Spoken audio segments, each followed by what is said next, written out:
Hi guys, thanks for tuning to the episode of the Nick Egan Times.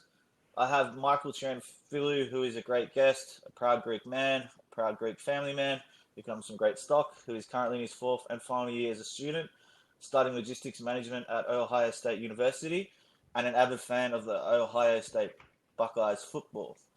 Michael, welcome and thanks for coming on the podcast. Thank you, Nick. It's really good to be with you. Thanks for the awesome introduction. I'm excited. So am how's it all going over there? It's going well. It's going well.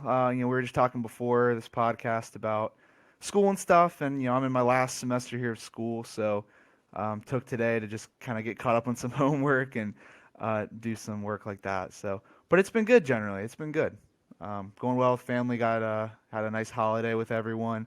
Unfortunately, I caught COVID over the holiday, so I had to take some time off. But it was good. Good spending some time with my family and stuff. But now it's back to the grind here at school. Wow.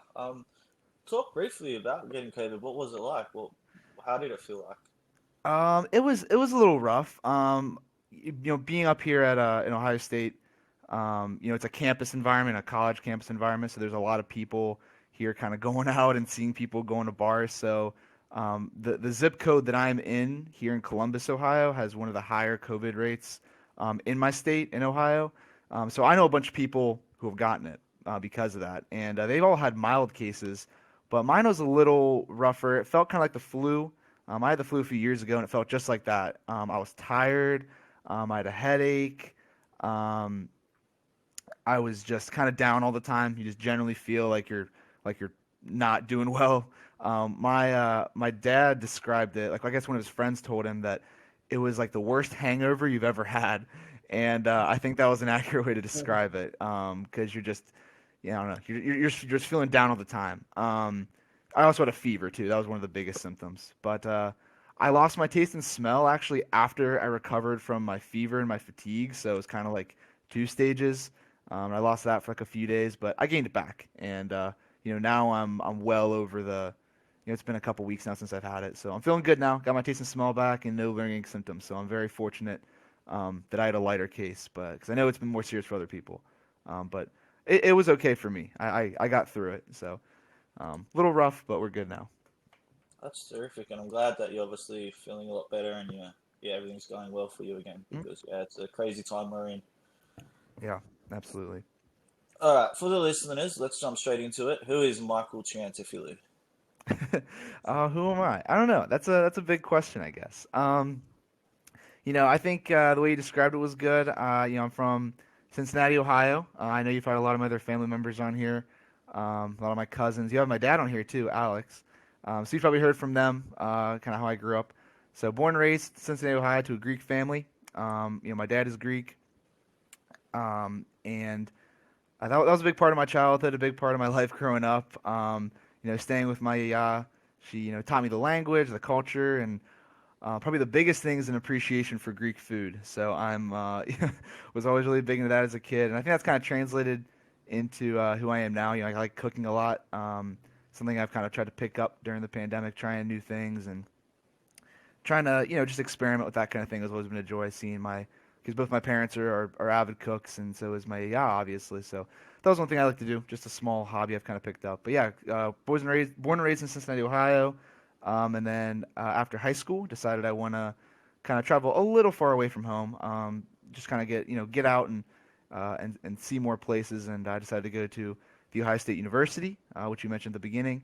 It's one of the largest universities, I think, in the country. It's like the third or fourth biggest by student population, and it's only 2 hours away from my house in Columbus, Ohio, which is just north. So it's about 120 miles or so north of Cincinnati. So I went there. So not too far away from home. I can still go back for the holidays and for a weekend or something I want. And yeah, I came here and decided to study logistics management, which is in the business school, because I wanted to do something. I've always been into transportation and kind of like planes and stuff like that. So I thought it would be a good way to translate some of, I guess, my childhood hobbies and interest into something that I could actually use and get a job with. So I do that. Got a minor in geography. That's always been a little hobby of mine too. Is just geography, maps, that kind of thing. So did that here, and now I'm about to graduate. And I'm graduating in May. And after graduation, I'll be moving even further north to Detroit, Michigan. I'll be working for Ford Motor Company, and I'll be working in their logistics or manufacturing planning and logistics department up there. So that's just a little bit about me, a little bio, but yeah. All right, yeah, thanks for that. That's great insights. Mhm. You're a proud Greek man, obviously, like your father, Mhm. and your family, should I say. Where have you traveled to in Greece? Because I know you, I believe you went a couple of years ago, and where's your favorite location there? Yeah, that was yeah. I've had some great trips. I've been to Greece about 4 times. Once when I was like a kid. The next time was when I was a little older. I was like in I think like the sixth grade, which I think I was about 12 or not 12, no younger than that. Anyway, I was a kid, and then I went 2017, and then of course in 2018 or no 2019 I should say. Sorry. Anyway, I've been a bunch of times, and I've been able to see a bunch of really cool places, which I'm really fortunate to have had that opportunity. But I think probably my favorite place that I've been to. I like Athens a lot. I like the city of Athens, and I think a lot of my family members probably disagree with me, including like I think my parents too. They like to go everywhere, but I think a lot of people tend to like the islands and the beaches and stuff. But I really like the city. I really like kind of like being right in the middle of it, because that's kind of where I think you get a lot of the most authentic culture and a lot of the most authentic food. Because we have family who live there, and they'll take us to like their favorite little places, in their neighborhood, like where you and I would go. So you go in Australia, you have your places. I have my places here in Columbus and Cincinnati, and they have their places in Greece. So going to those actual authentic Greek places is something that I value a lot. And I feel like when you go to the islands sometimes, especially the ones like Mykonos and Santorini, sometimes it's a lot more tourist centric, which can be a good thing because a lot of it's very they're really welcoming, and they cater to you a lot, and they help you. But I just kind of like trying to get a more I guess authentic experience to is one way to put it. But yeah, I like Athens a lot. But I think for other people, if I were to recommend a place, I'd probably say Santorini is one of those must-go places. As touristy as it might seem, it's got some of the most breathtaking views you'll ever see in your life. There's so many things to do there. Like we went on a boat trip where we went to the middle of that of like kind of the caldera, where there's that like volcanic ash kind of island in the middle, and you can go in like the hot springs there, and there's all these kind of chemicals in the water that are supposed to be like good for your skin or something. And so that's always a cool experience. So I say Santorini is one of those must-go places. But if you're looking to just, but my personal favorite though is Athens. So that's probably what I'd go in Greece. And Greece is one of my favorite places to go to. Um, it's one of the few places I've been to out of the country, and I love it. So it's a great spot. Excellent. What about in the USA, should I say? Traveling there, where's your favorite places to go traveling there? That's another tricky question because there's a lot of I've been I think I'm fortunate enough, and I've been a lot of places in the U.S. too. But I think one city I really enjoyed, two cities actually on the West Coast, Seattle and San Francisco. I like San Francisco a lot because it's just got an amalgamation of I think of a lot of different cultures there. Uh, Particularly, you kind of get a lot of good, food from like good Mexican food, a lot of good ethnic food there. But you also get because of San Francisco and California, you also have a lot of immigrants from like Asia and kind of more on your hemisphere actually, and they cross the Pacific, and they have a lot of really good fusion foods like that. So I like San Francisco a lot because I love food. I love eating. I love trying different food. Like wherever I go, I want to try like what they eat there, the ethnic food, whatever it is, and just try new things. So I think they have some of the best food I've had is over there in San Francisco. But Seattle's also a cool city. They got a lot of great. It's very scenic over there. So they have mountains, but they also have like desert if you go far enough, and just in terms of like I guess the nature, hiking and going on a bunch of different trips out there is really incredible. In San Francisco, the same way. There's Muir Woods State Park, which is just north of the city. There's a lot of really good spots to go where you can hike and see stuff. So I think the West Coast is really cool, but I think you really can't go wrong with Florida. I mean, Florida, you got all your beaches um, and just kind of your typical beach vacation. So that's a good spot too. And I've been there probably more times than I've been anywhere else really.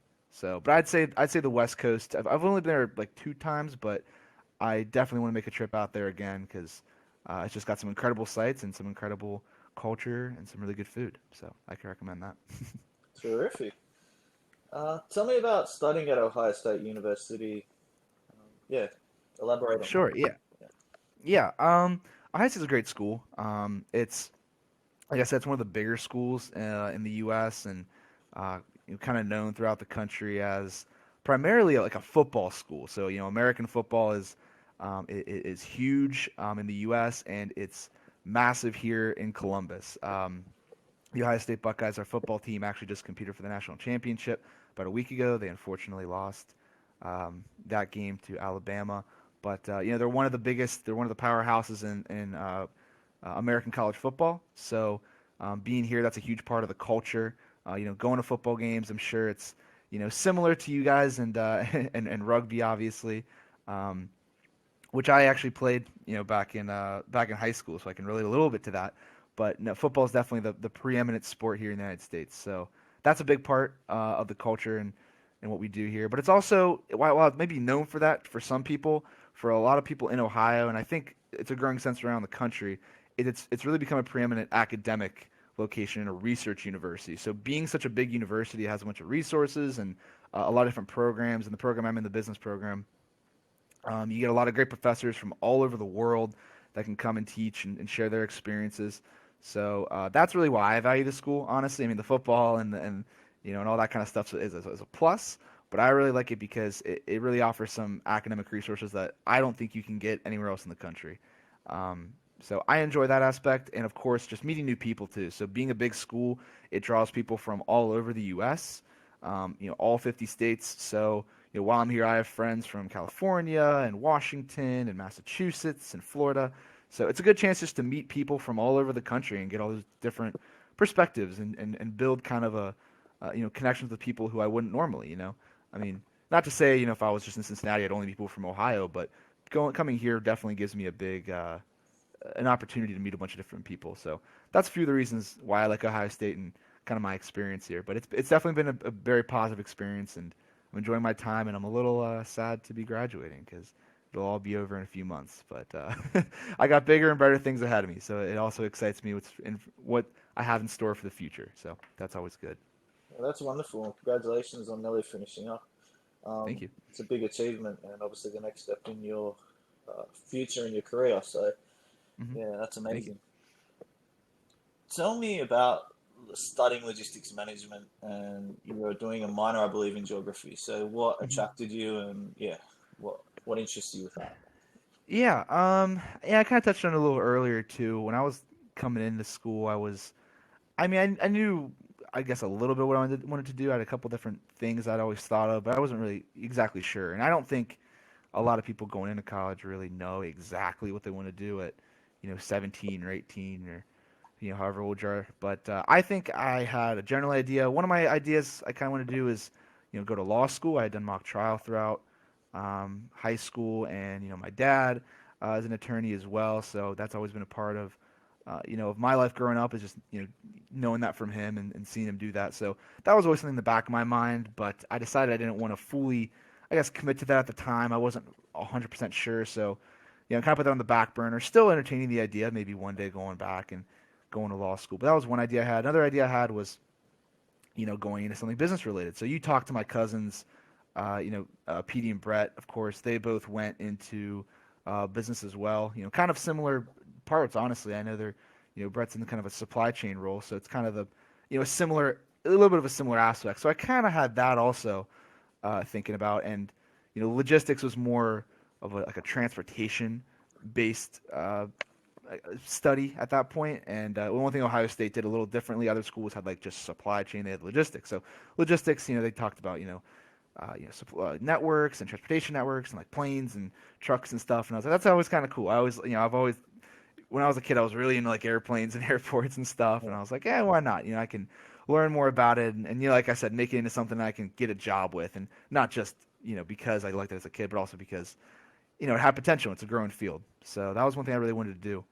And I chose that initially coming in, thinking maybe I won't go with it. I'll just choose a major, not randomly, but just choose something to get in, and then maybe change it later. And I ended up liking it as I learned more and was in more and more classes for it. So I decided to stick with it, and then here I am. And one of the things about logistics, I guess that interests me is there's a lot of like future I think with like sustainability and like green practices with it, and that's kind of one of the biggest reasons why I stuck with it because there was a lot to do with things like for example Amazon has a lot of these initiatives where they're buying more electric vans and they're trying to expand their network so that's more green friendly and all these electric vehicles are being made and there's a huge market right now for last mile green electric vehicle delivery or making like a sustainable last mile delivery, which is huge now in logistics because you have people like Amazon where you get your package the next day. So that's one thing I've always been interested in. And I think working at Ford, they're rolling out a lot of these new electric vans as well for that last mile delivery. So that's kind of a niche that I'd like to get into. That I've done a lot of research on in my classes here. So there's a lot of cool aspects. And you can do so many different things with logistics too. And where you want to go is really up to you. So that really was interesting to me. And that kind of sustainability aspect, I think in transportation especially is something that's really interesting and something that maybe you want to do this. So I know it's a little long-winded, but that's kind of generally why I like it and what I want to do. No, that's marvelous and great insights into that. Mhm. You Thank were you. the president of your fraternity. Talk about that. Yeah, I was. I was the president in 2020. I've been in my fraternity Phi Kappa Tau for it's like 3 years now. I joined in the spring of 2018, like in January of 2018. So yeah, exactly 3 years. And I kind of worked my way up. I worked a lot in our philanthropy. So we have, philanthropy is the word we use for like raising money for some sort of charitable organization. So I worked on there's an organization called Serious Fun Children's Network. They run these summer camps for kids who have serious illnesses and kind of cater to them so that they have all these like big medical facilities so they can actually have like a summer camp experience. So that's like what our organization is. So I ran like our philanthropy efforts that raised money to go to that organization in 2018, and then I chaired the effort running like a pumpkin sale where we sold pumpkins to people in 2019. Sorry, and it was the chair for the fundraising there. We raised about $12,000 for that, and then in 2020 I ran and was elected president. So that was kind of my way up there, and as president of fraternity, it's kind of different. I think fraternities in the U.S. and I think abroad, and that's one thing I'm kind of interested too, is what you guys in Australia think about American fraternities, because I think dating back I think to like the 70s and 80s with movies like Animal House. If you ever seen that movie, that kind of set the stage for what like a stereotypical fraternity was. And I think you see it in movies and you hear about it in like TV shows, and it's a plot about big crazy fraternities and stuff. And I think that's the case sometimes. You definitely see that, but there's a lot more to it.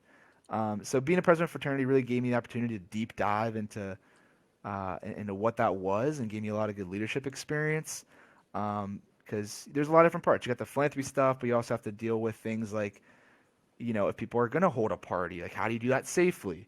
And what does a fraternity mean, and what do you want to get out of it, and how do you build those leadership skills among your guys? So it was a lot to do, and there's a lot of different parts to it. But I think fraternities at their core and being a president really showed me this is it's about building those bonds with people, building a network with people, getting to know people, and building leadership skills because there's so many different things you can do. So like I mentioned it for the third time, the philanthropy stuff. You have to run a sale. It's almost like running a business. You got to raise money. You got to manage a budget. You have to manage distribution if you're because we delivered pumpkins to people. So it's like you got a whole bunch of different aspects, and it's a good way to kind of, I think about it, almost prepare you for your life ahead. And being president, I think, gave me a lot of responsibilities and taught me a lot of stuff about how to deal with people, how to deal with conflict, how to deal with just managing people, I guess, and relating to people. And I think it was a valuable experience. It was a little stressful at times, but it was something I definitely don't regret. And I'm not president anymore. We transitioned back in December, so I'm no longer in that role, and I'm just kind of I'm still in the organization, the fraternity, not the president anymore. But yeah, definitely good experience and an unusual one, but a good one. That's fabulous and great insights, and I believe it's going to be a great experience, as you mentioned. Obviously, being the president, you obviously would have learnt a lot as well. So yeah, I totally Hmm. understand that.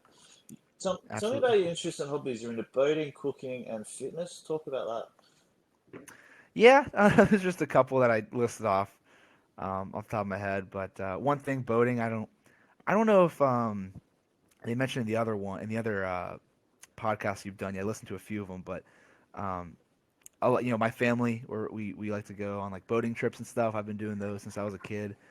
We do those almost every summer, or pretty much every summer, where we'll go down to Kentucky. And you've actually joined us on one of them a few years ago, and that was a lot of fun.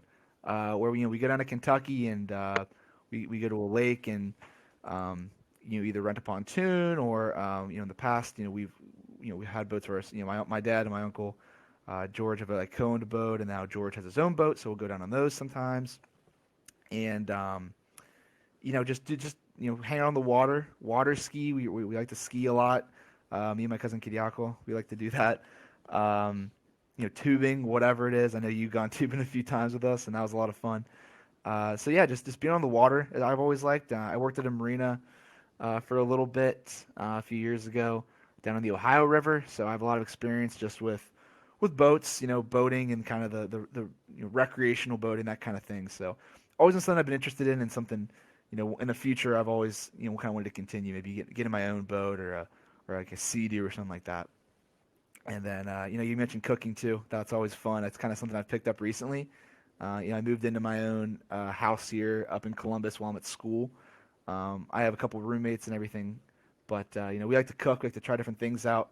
Because I never got to really do it in the past. Living with my parents, my mom would always make me a bunch of amazing meals, so I never actually had to cook anything. And then I came here and I was like, oh man, I have to make food for myself. So I decided to have fun with it. I got a bunch of recipes from my mom and my dad and my grandma, my yaya. So I've been trying things out. Like last weekend, we made a pizza. Made our own sauce and dough and stuff, and just just trying to do a bunch of fun stuff. And I just kind of like the experimental aspect of that. But that's just a few what I do. And then like you said, like fitness and stuff. I've been working out since high school. I played rugby, so we had to do a bunch of workouts. So try to keep that up. Try to keep a physique, and it's always a good stress reliever too. That's kind of the main reason I do it now. Is I'm stressed in school, and I just like to go to the gym and you lift weights and stuff, and just kind of put on some music and forget about it for an hour. So that's just a few things I like to do to keep myself occupied. Yeah, that's astounding. In a different angle, where would you see, in your personal opinion, the United States generally positioned for the future? Like how would I see like the U.S. in the Yeah, future? Like what do I yeah, think the future of it is? Yeah. I think that's a big question now, and I think especially even within the last month, people have been saying a lot of stuff about oh, what's the future of it, and what's is it, like people said, oh, they're going to overthrow the government or whatever. I think it's positive. I've always had a positive outlook on it. I think you might hear a bunch of stuff in the news and stuff, and obviously the media covers it in a variety of different ways, but I do think it's generally positive. I mean, um, I think there's a lot of growing pains, and I think you can look back in history to a lot of times in U.S. history that are similar to this one. I think people have making a lot of comparisons to the 1960s, and I think I know my dad's a student of history like me, and that's something that he's taught me about, and I think he would. It's something that we've talked about. You look back in history like the 60s, and it's a time that's tumultuous. You had the Vietnam War, you had protests, the civil rights movement, and I think you can draw a lot of parallels to what's going on now. And I think that was a time in history where people said a lot of the same things, like, "Oh, the U.S. is in you're in a dark place, and the future looks bleak." But you look at it, and we're still here today. And through a lot of this trouble and these tumultuous times, I think people usually come out stronger. So I think you're seeing things like with the with everything that happened with the election, people contesting the election and protesting with COVID, you come out stronger. Look at the vaccine, for example. There was an article I was reading today about how the vaccine is being undersold because the new mRNA technology or whatever. I'm not a biologist or any kind of yeah, STEM in any kind of STEM field, but you look at that and people are saying there's great advancements coming out, and even just the vaccine itself is a medical marvel. They made it this fast and it's as effective as it is. So I think what you're seeing now is a lot of tough stuff, and that we're going to come out stronger as a result with. And I think that can maybe come in the form of greater election security, more medical advancements, just things like that. So I think it is. I think it is positive. And I think people are moving in the right direction. And I think in the coming years we're going to see a lot of healing, hopefully. But I think we'll learn a lot. And like anything in life, I mean, it's a learning moment. So I do have a positive outlook on it. That's quite insightful, and yeah, I totally agree with you. I think technology has come a long way too, like just even through the pandemic and how people and everyone has had to adapt to everything quite quickly through the pandemic. Mm, a- absolutely. With obviously you're going to start working in the future after you finish university. Are you going to do any more traveling overseas? I really hope so. I really, really hope so. Hopefully, with how things are going, it looks like maybe travel restrictions might be lifted within the next 2 years. So, I would really like to travel. I really do want to go back to Greece. I can foresee myself and at least my parents and I going back to Greece many more times over the course of my life, which I really hope can be done and I think is reasonable. So, I definitely want to go back to Greece. It's one place. Maybe some more of like Europe, and then I think Australia. Really, I mean, I've it's that's always one place in the world that I've always kind of had an interest in, I guess. I think there's a lot of similarities between Australian and American culture in some respects. So I think that'd be a really fun place to go and just over kind of in your part of the world. So Japan is somewhere I thought it would be a really interesting place to go to. A really different place because in the U.S. More or less a lot of the same, but I think it almost feels like a different world. I think when you talk about Japanese and Asian culture, I think in general. So that's somewhere definitely like to go. Um, and yeah, maybe just a little bit around Europe. And I mentioned this earlier, but I like wherever I go, I like to eat different food. I like to try different stuff whenever I'm going, Yeah. and those are some places that I think have some really unique culinary traditions. So I think um, I like to go around there. So yeah, I definitely want to travel the world, not just over the U.S. too, just taking trips, different places around Michigan where I'll be living, and obviously coming back to Ohio and doing stuff with my family. So yeah, definitely an interest I have moving forward. Well, coming down to Australia, I hope one day you come down, and obviously you're always welcome. The door's always open. So Yeah, yeah, I'll definitely hit you up when I'm down there in the future. for sure. Michael, thank you very much for your time today. I do appreciate you coming on. I look forward sincerely to seeing your progression in life, and I hope it's a great year ahead for 2021. Perfect. Thank you. Yeah, thanks a lot for having me on. It was a pleasure. It was good to be with you. All right. Well, you have a great day, and I will speak to you soon. You too. Thanks, See you, Nick. mate. Bye.